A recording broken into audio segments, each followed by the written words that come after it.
السلام علیکم ناظرین، پروگرام بلوچستان ٹوڈے میں سید ذوالفقار حاضر خدمت ہے۔ ناظرین، جیسے آپ جانتے ہیں کہ پاک افغان سرحد پر کل رات کی جو کشیدگی ہے وہ برقرار ہے۔ یہ تنازع ایک چیک پوسٹ جو افغان فورسز تھے، جو بارڈر ان کی فورسز تھے، وہ ایک متنازع جگہ پر چیک پوسٹ تعمیر کرنا چاہتے تھے۔ پاکستانی فورسز نے ان سے یہ منع کیا، انہوں نے پوزیشنیں سنبھال لیں، اور یہ کشیدگی کے بعد اب سرحد پاک افغان سرحد تورخم سے بند ہے۔ ساتھ میں کل ایک I B O information based operation میں 6 دہشت گرد مارے گئے۔ کرم میں آپ نے ناظرین سنا ہوگا کافی عرصے سے ایک کشیدگی برقرار تھی۔ آج پولیس اور جو ادارے ہیں ہمارے، ان کی انفارمیشن پہ 30 کے قریب مشتبہ افراد گرفتار ہیں، جن میں وہ لوگ بھی شامل ہیں جو جن کی سر کی قیمتیں بھی ہیں مقرر کی گئی ہیں، وہ دہشت گرد ہیں۔ ساتھ میں ہم یہ بھی ڈسکس کریں گے ناظرین، وزیر اعظم کا آج ایک دن کا دورہ تھا ڈیرہ غازی خان کا، کینسر ہاسپٹل اور ایک یونیورسٹی کا انہوں نے قیام کا اعلان کیا۔ ساتھ میں حکومت نے انویل کیا اپنے 3 سالہ ایک منصوبہ، جس میں 7 سے 8 لاکھ نوجوانوں کو تربیت دی جائے گی، ٹیکنیکل ایجوکیشن ان کو، اور ان کے لیے وہ روزگار کے مواقع پیدا کیے جائیں گے جو بیرون ملک، مڈل ایسٹ میں، یورپین کنٹریز میں ان کے لیے مواقع ہیں۔ اپنے پینلسٹ کا تعارف کراتا چلوں۔ میرے پہلے پینلسٹ ہیں بریگیڈیئر حارث نواز، دفاعی تجزیہ کار ہیں اور اسکائپ میں ہمیں جوائن کر رہے ہیں۔ میرے دوسرے مہمان ہیں انور رضا صاحب، سینئر جرنلسٹ ہیں، فارمر پریزیڈنٹ ہیں نیشنل پریس کلب کے۔ میرے تیسرے مہمان سینئر جرنلسٹ ہیں حماد حسن صاحب، تجزیہ نگار ہیں۔ آپ سب کو خوش آمدید۔ اگر آپ کی اجازت تو میں ذرا بریگیڈیئر صاحب سے پوچھوں۔ بریگیڈیئر صاحب، ایک کشیدگی برقرار ہے تورخم اس پر، اور ہمارا ہمیشہ سے ایک موقف رہا ہے، ہمیشہ سے ہم افغان جو انتظامیہ ہیں اس کو ہم کہتے رہے ہیں کہ اپنی سرزمین کو آپ استعمال نہ ہونے دیں دہشت گردی کو پاکستان کے خلاف۔ لیکن پتہ نہیں کیا وجوہات ہیں، ان کا کہتے بھی ہیں کہ ہمارا کنٹرول ہے، انچ انچ پر ہے، اور لیکن ویپن بھی آپ دیکھیں جو یو ایس ویپن چھوڑ کے گیا ہے وہ آرام سے ان دہشت گردوں کے ہاتھ میں ہیں، اور بلوچستان میں، خیبر پختونخوا میں کہیں بھی وہ دہشت گردی کرتے ہیں۔ جی یہ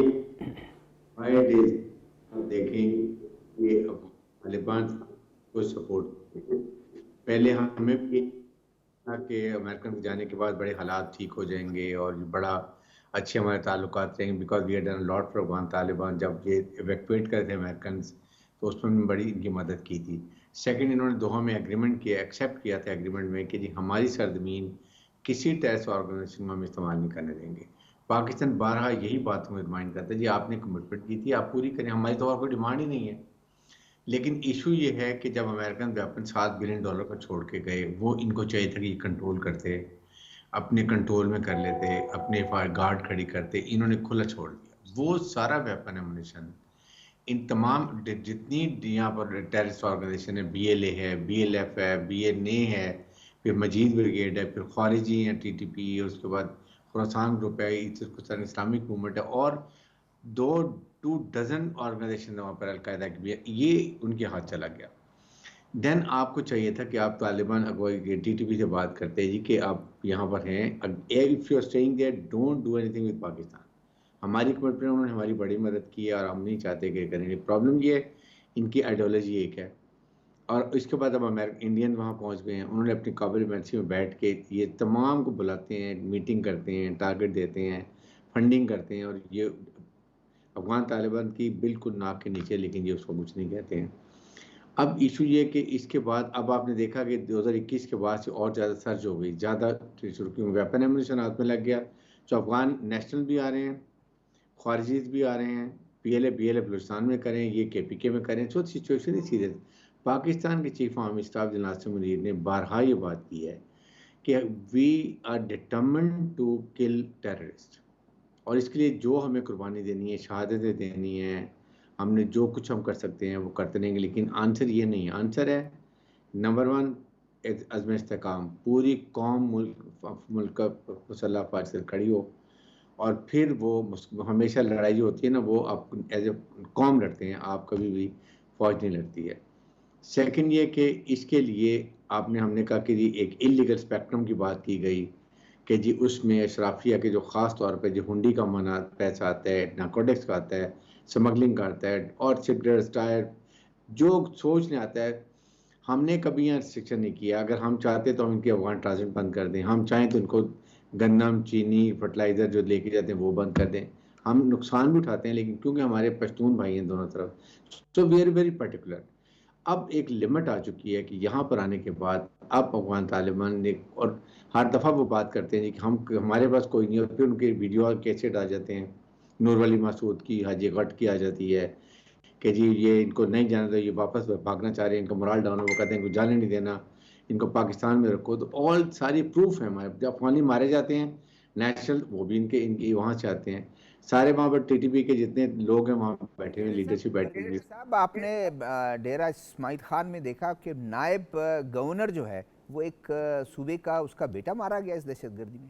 جی بالکل, وہ دیکھیں نا, وہ مارا گیا, اس کے بعد اس کی باڈی ایکسیپٹ نہیں کر رہے تھے, یہ بڑی مشکل سے باڈی لے کر گیا. نا دس پروفز کہ یہ اس سے پہلے بھی ان کے نیشنل مارے گئے ہیں اور وہ باڈی نہیں لیتے تھے, اب باڈی لینی شروع کی, مطلب دے آر اوپن. یہ آئی تھنک پاکستان کو چاہیے کہ امریکن سے بات کریں. زیادہ وجہ تو وہ یہ چھوڑ کے گئے سارا کچھ, ویپن چھوڑ گئے, ایمونیشن چھوڑ گئے, پھر ابھی ان کو ہر مہینے پیسہ دے رہے ہیں. ادھر ان کو تقریباً ہر ہفتے جو $40 بلین یہ افغان طالبان جو ہیں یہ ٹی ٹی پی کو دے رہے ہیں. آپ مجھے بتائیے کہ I think some few $1,000 per month per week ان کو دے رہے ہیں. یہ پیسہ کہاں سے آ رہا ہے؟ یہ امریکن جو پیسہ دے رہے ہیں, ان کا فروزن پیسہ تھا, وہ وہاں سے سوئزر فنڈ کے تھرو ان کو ٹرانسفر ہو گیا ہے. ادھر چائنی مائن ملت نکال رہے ہیں, وہ پیسہ ان کو دبا کے دے رہے ہیں. تو بات یہ کہ پھر ہمیں یہ چیزیں بتانے کی ضرورت ہے کہ we can't fight alone.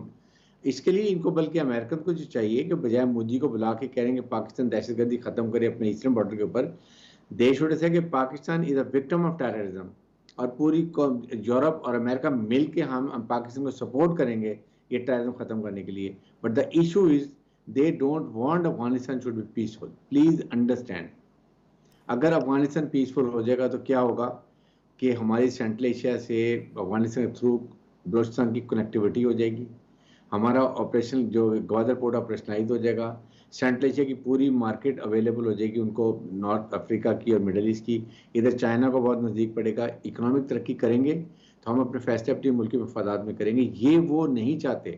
They want Pakistan to remain under the control of world bank. ہمیں وہ آکسیجن دیتے رہیں, ہم آکسیجن لیتے رہیں, بڑے خوش رہیں. ٹھیک ہے بریگیڈیئر صاحب, آپ ہمارے ساتھ رہے. میں انور رضا صاحب سے یہی سوال کرتا ہوں کہ بریگیڈیئر صاحب نے بڑے اچھے پوائنٹس اٹھائے ہیں کہ افغانستان کو وہ چاہتے نہیں ہیں کہ افغانستان پیسفل رہے, اس لیے کہ اس کے اثرات پھر پیسفل افغانستان کے پیسفل ایک پیس کے اثرات تو پڑیں گے پاکستان پہ. بہت شکریہ شہزاد صاحب آپ کا. مجھے یہ اس طرح دکھائی دیتا ہے کہ یہ بائی ڈیزائن کیا جا رہا ہے کہ امریکنز, انڈینز اور افغانستان یہ مل کر پاکستان کو ڈی اسٹیبلائز کرنا چاہتے ہیں. میں اس کو آپ کو ایک دلیل کے ذریعے ثابت کروں گا کہ جیسے امریکن, یہ ممکن ہے کہ آپ اتنا ہیوی قسم کا جو جدید اسلحہ ہے وہ افغانستان چھوڑ کے چلے گئے جو پاکستان کے خلاف استعمال ہو رہا ہے. انڈیا پاکستان کو ڈی اسٹیبلائز کرنے کے لیے $بلین جو ہے وہ افغانستان میں اسپینڈ کر رہا ہے, اور آپ دیکھیں کہ در اندازی ہو رہی ہے, افغانستان کی سرزمین ہمارے خلاف استعمال ہو رہی ہے. تیسرا, آپ افغانستان میں جو ٹیررسٹ گروپس ہیں جو پاکستان کو ڈی اسٹیبلائز کرنا چاہتے ہیں, ان کی فنڈنگ آپ دیکھیے کہاں سے کی جا رہی ہے. امریکنز کے ذریعے, وہ انڈینز کے ذریعے ان کو فنڈ کیا جا رہا ہے تاکہ پاکستان ڈی اسٹیبلائز رہے. بلوچستان میں اس وقت جو سچویشن ہے, میں نیشنل سیکورٹی ورک شاپ ان بلوچستان میں تھا تو ہم نے بڑی کلاسیفائڈ کچھ انفارمیشن دیکھی. آپ دیکھیے کہ ویڈیوز ہم نے دیکھی کہ افغانستان کی سرزمین سے پاکستان بلوچستان کے اندر انٹر ہوا جاتا ہے اور جو ہماری سیکورٹی فورسز ہیں ان پر اٹیک کیا جاتا ہے. ایک تو ریزن یہ ہے, اور دوسری بات یہ بالکل درست ہے کہ اگر وہاں پر امن ہو, خطے میں قیام امن کے لیے پاکستان نے بڑی قربانیاں دی اور پاکستان نے اس پہ بڑا کام بھی کیا, لیکن اس پہ آگے اس لیے نہیں ہم بڑھ پا رہے کہ کیونکہ ہمارے ہمسایہ دشمن ملک نے وہ سپینڈنگ بھی منی سپینڈنگ کرتا ہے وہاں پر. اس کے علاوہ آپ دیکھیں کہ افغانستان کو جو وہاں پر دہشت گرد ہیں ان کی ٹریننگ کے لیے کیا کچھ کیا جاتا ہے. اور دیکھیے کہ نہیں چاہتا ہے, امریکنز بھی نہیں چاہتے اور انڈیا بھی نہیں چاہتا کہ ہمارے جو ہمسایہ ممالک ہیں, میں آپ کو ایک ایگزامپل دوں ایران کی اور مڈل ایسٹ کی, کہ سینٹرل ایشیا میں ہمارے جو روٹس ہیں وہ بن سکے. تجارتی روٹس کی بات کر رہا ہوں. اگر آپ دیکھیں کہ تجارتی روٹس ہوں گے تو پاکستان معاشی طور پر بڑا مضبوط ہوگا. اب جنگیں کیا ہیں کہ آپ کو اکنامکلی آپ کو کمزور کرنا ہے, جو کہ ہمیں کمزور کیا جا رہا ہے, اور یہ بھی ایک منصوبے کے ذریعے کیا جا رہا ہے. دوسرا پاکستان کے اندر لسانی مذہبی فسادات جان بوجھ کر کریٹ کیے جاتے ہیں تاکہ پاکستان میں عدم استحکام ہو. پولیٹیکلی آپ دیکھیں کہ ہمارے ہاں پولیٹیکلی بڑی اسپینڈنگ کی جاتی ہے کہ آپ پاکستان کے اندر رول آف لا نہ بن پائے, آئین کی حرمت کو نہ دیکھا جائے. تو اس کے لیے آپ دیکھیں کہ بہت زیادہ جو پولیٹیکل فنڈنگ ہے وہ کی جاتی ہے, اس لیے کہ پاکستان میں سیاسی استحکام نہ ہو. جب سیاسی استحکام نہیں ہوگا تو مجھے بتائیے معاشی استحکام اس سے جڑا ہوا ہے, ممکن نہیں.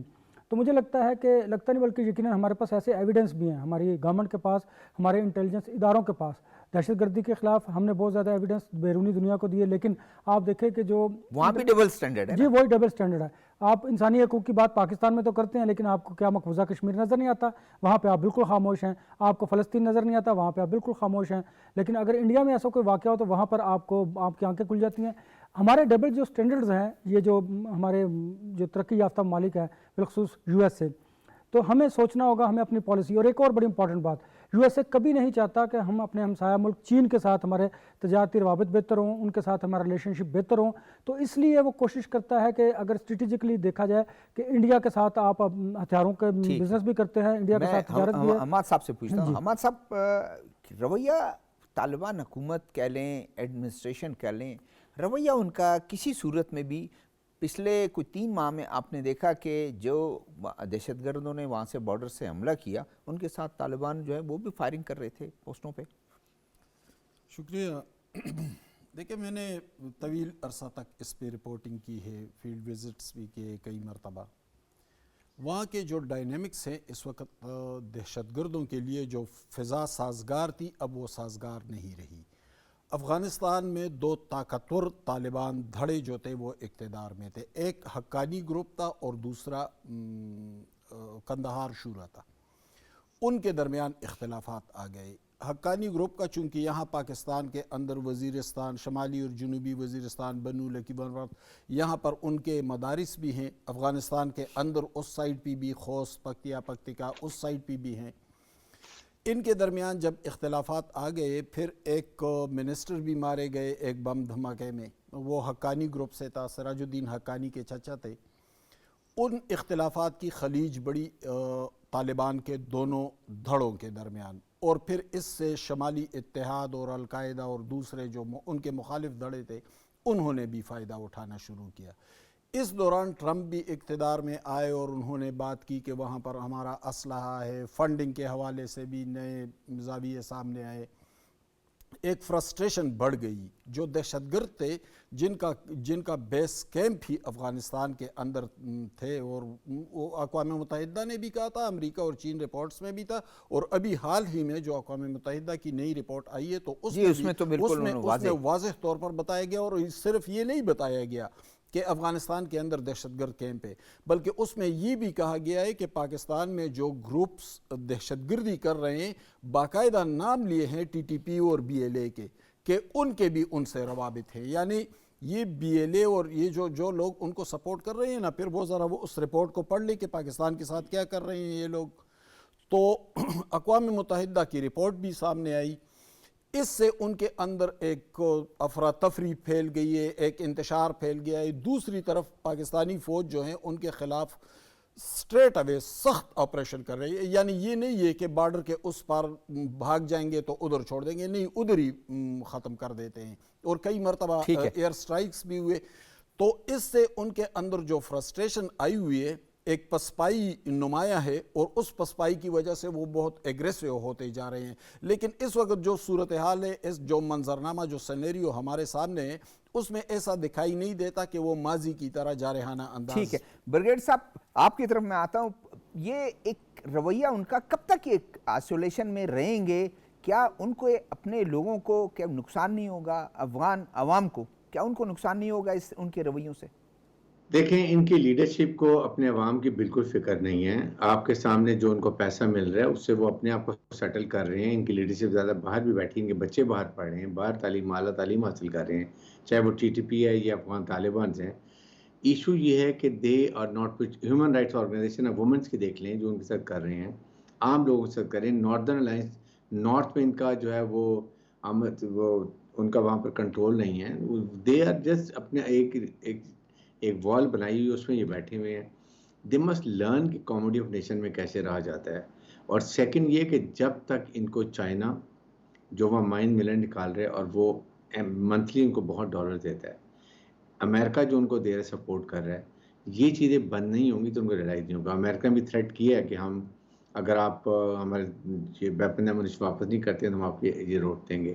سو جب ہیومن رائٹس وائلیشنز ہو رہی ہیں, سب کچھ ہو رہا ہے, پاکستان از اے وکٹم آف ٹیررزم. اور امریکن جوائنٹ اسٹیٹمنٹ میں انڈیا کے ساتھ کہہ رہے ہیں کہ پاکستان کو ایسٹرن سائڈ پہ دہشت گردی کراس نہیں ہونی چاہیے. آپ امیجن کریں, we have lost over 1 lakh people including army people. 150 billion rupees کا ہم نے لاس کیا, ڈالرز کا لاس کیا. پھر اس کے بعد کتنا انفراسٹرکچر دفاع ہوا ہے, ہمارے کتنے نقصان ہوئے, ملٹری ہم کتنا روز کا لوز نقصان کا جو ہمارے اتنا خرچ ہو رہا ہے, ایکسپینڈیچرز ہو رہے ہیں. یہ تو امریکن کو بیئر کرنی چاہیے اگر انہیں تھوڑی سی اپنی ان چیزوں کا خیال ہو. انسٹیڈ وہ ہمیں اس لیے کہ وہ پاکستان ایک, ابھی آپ کے سامنے جب یہ غزہ کی بات ہوئی ہے اور انہوں نے سیریا پہ جا کے قبضہ کر لیے, ایران کو کمزور کر لیے, تو پاکستان ٹارگٹ ہے. ایک ہی نیوکلیر ملک ہے اور اس کو اسرائیل سے اور انڈیا کو تھریٹ ہے. حالانکہ ہم بار بار کہہ چکے ہیں کہ ہماری جتنی اسٹریٹجک ایسٹس ہیں یہ انڈیا اسپیسیفک ہیں. We have got nothing any offensive design against any one. لیکن وہ امریکن نے بھی کہا کہ جو میزائل ٹیکنالوجی میں ہمیں تحفظات ہے, فار گاڈ سیک ہماری رینج میکسیمم 3500 جو ہے وہ میٹر ہے, یہ کلومیٹر ہے. انڈیا کی جو ہائپر سونک ہے it can go up to over 7-8,000 kilometres. they can go to cross the continents. ان کو فکر نہیں ہے. تو یہ اس لیے ہمیں اپنے آپ کو ری تھنکنگ کرنی ہے کہ ہمیں اپنے ریجن میں کیسے اسٹرانگ ہوں گے. ہمیں Russia, China, central Asia, Iran, Pakistan, یہ ممالک کو اکٹھا سوچنے. 4 نیوکلیر ملک ہیں اس میں. ٹھیک کہتے ہیں بریگیڈ صاحب, ٹھیک کہتے ہیں. میرے خیال میں اب انڈیا کی جو انوالومنٹ ہے یا جو کچھ وہ کر رہا ہے اس میں تو کوئی شعبہ نہیں ہے. بریگیڈ صاحب بہت شکریہ آپ کا, آپ نے ہمیں جوائن کیا. انور رضا صاحب, دوسرا ہمارا موضوع ہے. آج پرائم منسٹر گئے, ان جا کے انہوں نے جو باتیں انہوں نے پرائم منسٹر نے کی, اور بہت ہی یہ بھی انہوں نے کہا کہ پاک افواج جتنی قربانیاں دے رہی ہیں امن کے لیے, اور ہم نے بھی جو ہے اسد کو قربان کر کے ہم نے پاکستان کو بچانے کی جو ہے وہ ٹھان رکھی ہے, اور پاکستان کو ہم نے بچایا بھی ہے. اور جو ترقی جو انہوں نے بات کی, انفلیشن کی بات کی, انہوں نے کہا کہ اسٹاک ایکسچینج جو ہے وہ کہاں پہنچ گیا. تو ہم کوشش کر رہے ہیں, اور جو ریٹ تھے بینکنگ ریٹ جو آپ اس کے 22 سے ہم لے آئے ہیں 12 پہ لے آئے, کیسے دیکھتے ہیں اس کو؟ شہزاد صاحب یہ بات تو بالکل درست ہے کہ دیکھیے بڑا مشکل وقت تھا, اور آپ کی اکانومی کی جو سچویشن تھی اس کو بہتر کرنے کے لیے آپ نے بڑا کردار ادا کیا, اور میں سمجھتا ہوں کہ واقعی یہ بات درست ہے کہ انہوں نے اپنی سیاست کو قربان کیا. دیکھیے اب اگر پبلکلی ہم جائیں, مہنگائی کو لے لیں, تو سارا جو مہنگائی کم نہ کرنے کا الزام ہے وہ پاکستان مسلم لیگ نون کے ساتھ آتا ہے, جبکہ حالانکہ ان کے اتحادی ہیں جو آئینی عہدے لیے بیٹھے ہیں. لیکن اس کو پولیٹیکلی اگر کوئی نقصان پہنچ رہا ہے تو وہ پاکستان مسلم لیگ نون کو ہے. لیکن اب اگر آپ دیکھیں ان کی کارکردگی, تو پرائم منسٹر بڑی اپنے کہیں تو بہت کوشش کر رہے ہیں کہ اکانومی کی سچویشن کو بہتر کیا جائے. پھر آپ دیکھیں انہوں نے پولیٹیکل ڈائلاگ کی بھی بات کی کہ ملک میں سیاسی استحکام آئے تاکہ ترقی ہو اور عام آدمی کو اس کا فائدہ ہو. مجھے لگتا ہے کہ جس طرح وہ کوشش کر رہے ہیں کہ آنے والے وقت میں آپ دیکھیں گے جس کہ اکانومی کی سچویشن بہتر ہوگی, کیونکہ جو انٹرسٹ ریٹ تھا, شرح سود تھی, وہ 22 سے 12% پہ آ گئی. پھر آپ کا جو مہنگائی 40% سے کہاں سے اس کا شہزاد صاحب مہنگائی کم ضرور ہوئی ہے, لیکن اس کے نا جو عام آدمی تک اثرات ہیں وہ ابھی تک نہیں پہنچ رہے, وہ پہنچنے چاہیے تاکہ پھر گورنمنٹ نظر بھی آئے کہیں پہ نا. لیکن ظاہر ہے بڑا مشکل وقت ہے کہ آپ نے جب اکانومی آپ نے جب گورنمنٹ سنبھالی تو تمام سیکٹرز بڑا کوئی تیار نہیں تھا گورنمنٹ سنبھالنے کو. لوگ کہہ رہے تھے کہ کیسے سنبھالیں گے. میں بالکل آپ کی بات درست ہے. اور پھر آہستہ آہستہ آپ دیکھیں جس طرح پھر گورنمنٹ کا ساتھ دیا SIFC نے, آپ دیکھیں بڑا اچھا انیشیٹو ہے. اب جو بیرونی سرمایہ کاری ہے وہ لوگ دیکھتے ہیں کہ ہمیں قانونی طور پر تحفظ ملے گا. جب SIFC اور گورنمنٹ اکٹھے بیٹھ کر بتاتے ہیں کہ ہم آپ کو قانونی پروٹیکشن بھی ملے گا, آپ کو لا اینڈ آرڈر کی سچویشن ہے وہ بھی بہتر ہو رہی ہے, ملک میں سیاسی استحکام بھی آ رہا ہے, تو لوگ بیرونی سرمایہ کار جب یہاں پر آئیں گے تو میں سمجھتا ہوں مزید ترقی کے راستے کھلیں گے اور عام آدمی تک پہ اس کا جو اثرات ہیں وہ پہنچیں گے. حماد صاحب, ایک تو انہوں نے یونیورسٹی کا قائم وہ کیا ڈیرہ غازی خان, جہاں لوگ سمجھتے ہیں کہ جی پسماندہ ایریا ہے جس طرح, اور ساتھ میں کینسر ہاسپٹل. 2 سٹیپ بہت اچھے سٹیپ ہیں.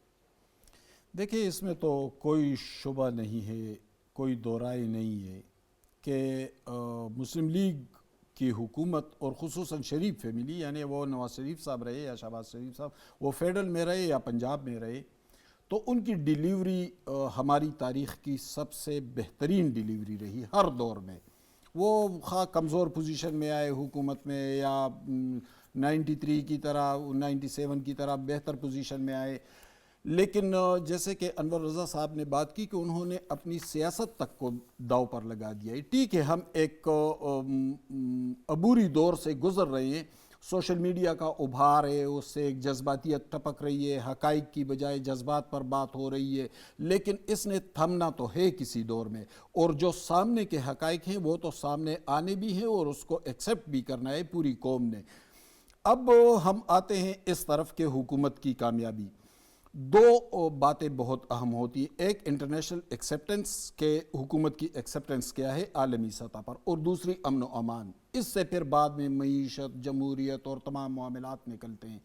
انٹرنیشنل ایکسیپٹنس کا اندازہ تو ہم اس سے لگاتے ہیں کہ یہاں روز روز بڑے بڑے کانفرنسز ہو رہی ہیں، عالمی رہنما روز روز اسلام آباد آ رہے ہیں، وزیر اعظم کو بھی انوائٹ کیا جا رہا ہے، وہ جا رہے ہیں. امن و امان کی صورتحال بہتر ہو رہی ہے، اور وہ یوں بہتر ہو رہی ہے کہ اب سارا معاملہ ہفتے میں کئی IBOs انفارمیشن بیسڈ آپریشن ہو رہے ہیں. اور اب آپ دیکھیں جو 2600 کلومیٹر بارڈر ہے جو چترال سے شروع ہو کر آگے تفتان تک جاتا ہے، افغان بارڈر، یہاں پر تو سمگلنگ کے دھندے بھی چلتے رہے، یہاں پر تو غیر قانونی معاملات بھی چلتے رہے اشروں تک. اب اس کو کنٹرول کرنے میں وقت لگے گا، اور وہ شرنگ ہوتے ہوتے اسی بارڈر کے آس پاس رہ گئے. تو جس طرح آپریشنز ہو رہے ہیں، جس طرح انٹیلیجنس بیس آپریشن ہو رہے ہیں، جس طرح فوج ان کے خلاف آگے کی طرف جا رہی ہے، تو اس سے بعید نہیں ہے کہ آنے والے چند مہینوں میں انشاءاللہ یہ صورتحال بھی بہتر ہو جائے گی. اور اس کے ساتھ ساتھ معیشت کے انڈیکیشنز تو پوری دنیا کے سامنے، وہ تو میں یا آپ نہیں کہہ رہے، عالمی برادری، عالمی ادارے کہہ رہے ہیں کہ معیشت بہتری کی جانب گامزن ہے. ٹھیک ہے انور صاحب، آج پرائم منسٹر نے بڑی ایک انٹرسٹنگ بات کی. انہوں نے کہا کہ بھارت کو اگر میں نے ترقی میں پیچھے نہ چھوڑا تو میرا نام شہباز شریف نہیں ہے. ایک عزم تو ہے، عزم تو ہے، اور یہ بڑی اچھی بات ہے. اور میں بتاؤں کہ ہم نے بالکل یہ بات درست ہے کہ مسلم لیگ نون کے گورنمنٹ نے ہمیشہ انفراسٹرکچر کی طرف، روڈز کی طرف بڑا دھیان دیا، اور یہ کر سکتے ہیں. وہ اگر پولیٹیکل استحکام ہو پاکستان میں تو کوئی شک نہیں کہ ہم انڈیا سے آگے جا سکتے ہیں، کیونکہ انڈیا کے معاملے میں ہم بڑے جذباتی ہیں، اور اس جذبات میں ہم بہت کچھ کر سکتے ہیں. پوری قوم ایسے ہے، اور پوری قوم اگر اس حکومت کے اور اگر فوج کے پیچھے کھڑی ہو تو ہم ہر جو مسئلہ ہے اس کو حل کر سکتے ہیں. ایک بات مجھے یاد آ رہی تھی جو آپ نے اکانومی کی سچویشن کو بہتر کی، آپ چیک کر سکتے ہیں اس کو کہ ہمارے جو وزیر خزانہ تھے جب یہ گئے ورلڈ بینک، تو آپ کو پتہ ہے کہ پہلی مرتبہ ایسا ہوا کہ ورلڈ بینک کے جو پریزیڈنٹ تھے انہوں نے ہمارے وزیر خزانہ کو ان کی فیملی کے ساتھ اپنے گھر میں انوائٹ کیا. اور دیکھیں یہ اچھی بات ہے نا کہ انٹرنیشنل جو آرگنائزیشنز ہیں وہ آپ پر اعتماد کر رہی ہیں، اور یہ اعتماد کا یہ رشتہ ہے کہ آپ پھر پرسنل اپنے لیول پر بھی ان کے ساتھ گھر جا رہے ہیں، آپ وہاں پر ڈنر کر رہے ہیں، اور وہاں پر پاکستان کے بارے میں بات کی جا رہی ہے. اور اگر یہ گورنمنٹ مزید اس طرح کے انیشیٹو لیتی رہی تو میں سمجھتا ہوں کہ پاکستان کی نہ صرف اکانومی بہتر ہوگی بلکہ عوام کا جو اعتماد ہے وہ ان پر بحال ہوگا. اور یہ بات بڑی امپورٹنٹ ہے کہ ہم ڈیجیٹل میڈیا کے ذریعے غیر ذمہ داری کا مظاہرہ کرتے ہیں، اس سے پھر آپ دیکھیں کہ ہماری ذہن سازی کی جاتی ہے. ہم نے اس کو بھی بینگ پاکستانی، آپ نے، میں نے، حماد بنی، ہم نے سب نے مل کر یہ کردار ادا کرنا ہے تاکہ ہماری جو نوجوان نسل ہے ہم انہیں حقائق سے آگاہ کر سکیں. پاور ٹیرف کا وہاں بھی اندیا دیا انہوں نے کہا میں اس کو کم کروں گا، اور جب تک انڈسٹریل، جیسے پرائم منسٹر اکثر کہتے ہیں کہ انڈسٹری جو ہے ہمیں اس کے جو مشکلات ہیں وہ پتہ ہے، ہم اس کو کم کریں گے، ایڈریس کرنا چاہیے. دیکھیے نا آپ کے ہاں جب آپ انڈسٹری کو فلورش کریں گے، ان کو ان کے سہولیات دیں گے، فیسیلیٹیٹ کریں گے، تو میں سمجھتا ہوں آپ کی ایکسپورٹ میں اضافہ ہوگا. تو جب ایکسپورٹ میں اضافہ ہوگا تو پھر آپ سمجھتے ہیں کہ ہمارے جو ریزروائرز ہیں، ذخائر ہیں، ان میں اضافہ ہوگا، ہماری اکانومی بہتر ہوگی، ہمارے ہاں ترقی آئے گی. تو میں سمجھتا ہوں کہ چونکہ شہباز شریف صاحب یہ سمجھتے ہیں، جانتے ہیں کہ ہم نے اپنی صنعتوں کو کا پہیہ کیسے چلانا ہے. دیکھیے اوور دی نائٹ شہزاد صاحب یہ ممکن نہیں ہے.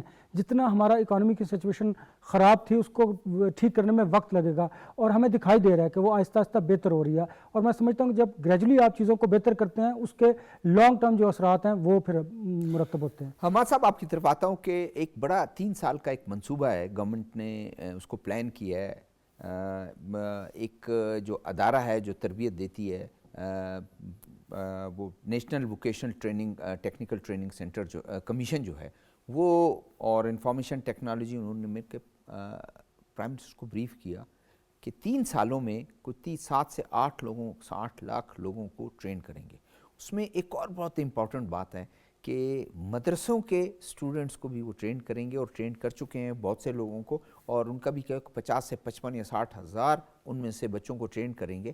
تو کم از کم یہ جو ہمیں ایک وہ ہے کہ مدرسے کے دین کی تعلیم بہت اچھی ہے, لیکن دنیاوی تعلیم بھی بہت ضروری ہے. دیکھیں اس میں سب سے خوشائند بات یہ ہے کہ دنیا میں جو تبدیلیاں آ رہی ہے تو ایک سائنسی تبدیلی نے ہمیں فائدہ پہنچانے کی بجائے ایک اذیت اور ایک نقصان سے بھی دوچار کیا. جب انٹرنیٹ کا عروج ہوا, سوشل میڈیا سامنے آیا, تو بدقسمتی سے اس وقت ایک ایسی سیاسی جماعت منظر پر ابھری جس نے سوشل میڈیا کا استعمال کیا اور ہماری ایک پوری نسل کو تباہ و برباد کر کے رکھ دیا. اب اس سے ہم نے نکلنا ہے, مہینہ لگے, سال لگے, 2 لگے, 3 لگے, لیکن یہ ایک ویژن ہے پرائم منسٹر کا بھی, موجودہ حکومت کا بھی, کہ وہ آنے والی نسلوں پر نظر رکھے ہوئے ہیں کہ آنے والی نسلیں کم از کم اس ڈگر پر نہ چل پڑے. اور پھر اس کا اگر آپ دیکھیں وہ دہشت گردی سے اس کا تعلق ہے کہ نوجوانوں کو اس کام پر آپ لگائیں گے, تو ادھر سے ان نسلوں میں کوئی تفاوت نہیں برتی جا رہی ہے. یعنی وہ مدرسے کا ہے, وہ ایچیسن کا ہے, وہ کسی اسکول کا ہے, کالج کا ہے, لیکن وہ نوجوان اسی دھرتی کا ہے, اسی مٹی کا ہے. ان کا ایک فلڈ بنا کے ارتقاء کی طرف ان کو لے کے جانا ہے. اب مدرسوں کے طالب علم جو ماضی میں کٹے رہتے تھے ترقی کے عمل سے, ان کو بھی شامل کیا جا رہا ہے. تو دیکھیں جو ان کا ویژن ہے, وہ ایک ٹرم یوز ہوتا تھا شہباز سپیڈ, اب وہ شہباز سپیڈ سے میرے خیال میں شہباز ویژن کی طرف آنے لگے ہیں. تو یقیناً یہ تو چائنیز بھی ان کو کہتے ہیں, چائنیز شہباز سپیڈ بولتے رہے, لیکن میرے خیال میں اب شہباز ویژن کی طرف آنا چاہیے. انور رضا صاحب 21 لاکھ صرف آئی ٹی میں وہ کہتے ہیں ہم ان کو ٹرین کریں گے, اور کئی لاکھ کو تو ٹرین کر چکے ہیں. کیا اثرات ہوں گے اس کی سوسائٹی پہ؟ میں شہزاد صاحب آپ کو ایک, ویسے ہم سیاست میں اس طرح ہمیں کوٹ نہیں کرنا چاہیے, لیکن یہ آپ ملک کے ساتھ زیادتی کرتے ہیں جب اس طرح نہیں کرتے. دیکھیے ماضی کی گورنمنٹ میں 13 لاکھ پیرامیڈیکل سٹاف اور نرسز کو ٹرین کر رہے ہیں, ہم نے دنیا میں بھجوانا تھا.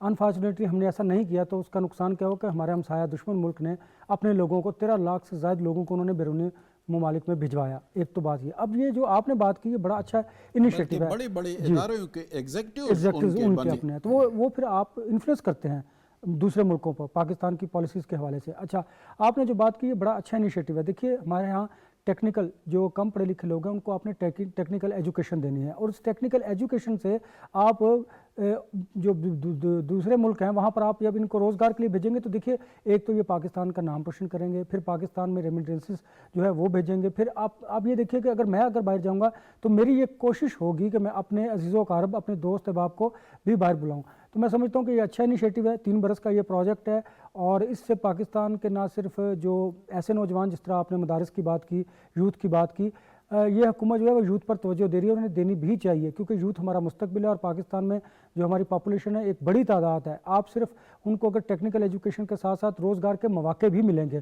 یوتھ یہی آپ سے ڈیمانڈ کرتی ہے کہ ہمیں آپ روزگار دیجئے, ہمیں باہر بیرون ملک جانے کے مواقع فراہم کیجئے. دیکھیں وہ ٹیکنیکل ایجوکیشن کے ذریعے ممکن ہے, اور پاکستان میں جتنی ایجوکیشن کے مواقع ہیں اس کے بعد آپ دیکھتے ہیں کہ ہمارے یہاں روزگار نہیں جو بتایا گیا ہے کہ 29,000 جو ہے یہ اسی کمیشن نے ان کو جو ہے وہ سینٹر نے جو ان کے ٹیکنیکل تربیت دے کر 29,000 کو سعودی عرب میں بھجوایا ہے. اور ابھی ٹارگٹ وہ رکھ رہے ہیں کہ پہلے سال 40,000, اس کے بعد پھر 1.5 لاکھ, اور اس کے بعد پھر 1 لاکھ.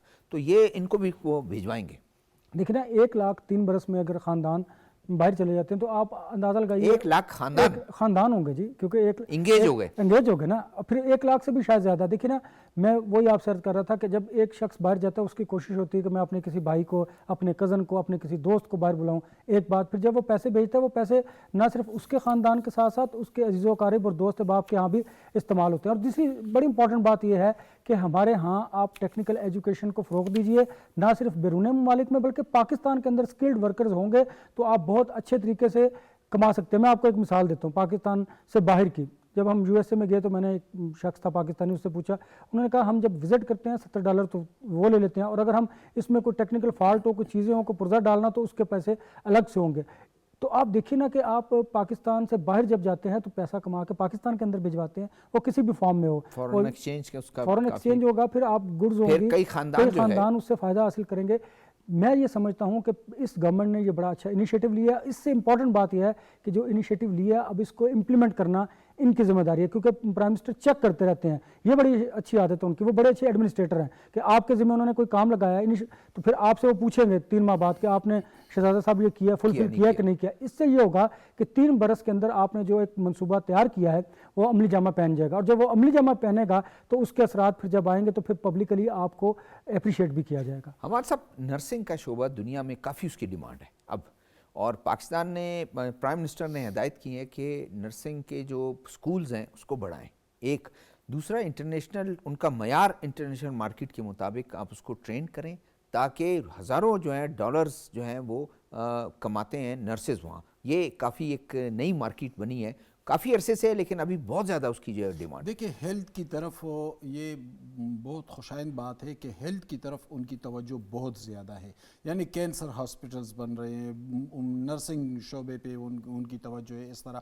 یعنی پہلے ابھی چند سال پہلے پورے پاکستان میں ایک ہی شوکت خانم اسپتال تھا کینسر کا, اور وہاں پر لوگوں کو بہت سارے مسائل کا سامنا بھی کرنا پڑ رہا تھا. گو کہ اس کی ایک ریپوٹیشن تو بن چکی تھی, لیکن بہت سے لوگوں کو ہم نے سنا کہ بہت سے مسائل کا بھی سامنا کرنا پڑا. اور دوسری بات یہ تھی کہ اس کو عوام چلاتے تھے, یعنی اپنے چندے سے چلاتے تھے. اب گورنمنٹ نے یہ انیشیٹو لیے ہیں کہ انہوں نے حکومتی سطح پر یہ ہسپتال بنا لیے.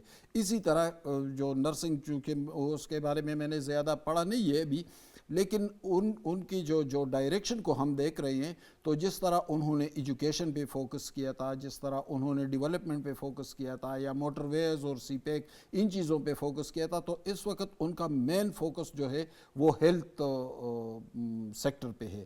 اور اس حوالے سے روز روز نئے نئے ہاسپٹلز بھی کھل رہے ہیں, نئے نئے پروجیکٹس بھی آ رہے ہیں. پنجاب میں تو ان کی کارکردگی ہمارے سامنے ہے.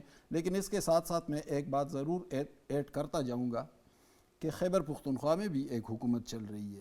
وہاں سے کیا ہو رہا ہے, وہاں سے روز روز احتجاج ہو رہے ہیں, دھمکیاں دی جا رہی ہیں, تڑیاں دی جا رہی ہے. لیکن ہم اس کو اس جاہلیت پر نہیں چھوڑ سکتے کہ نوجوان نسل ہے جن کی عمریں 15 16 17 سال ہے, وہ جو کلاسیکی عرب تھے, میں ایک کوٹ کروں تو وہاں پہ مکے کے اندر ان کا ایک سینٹ تھا, دارالندوہ بولتے تھے.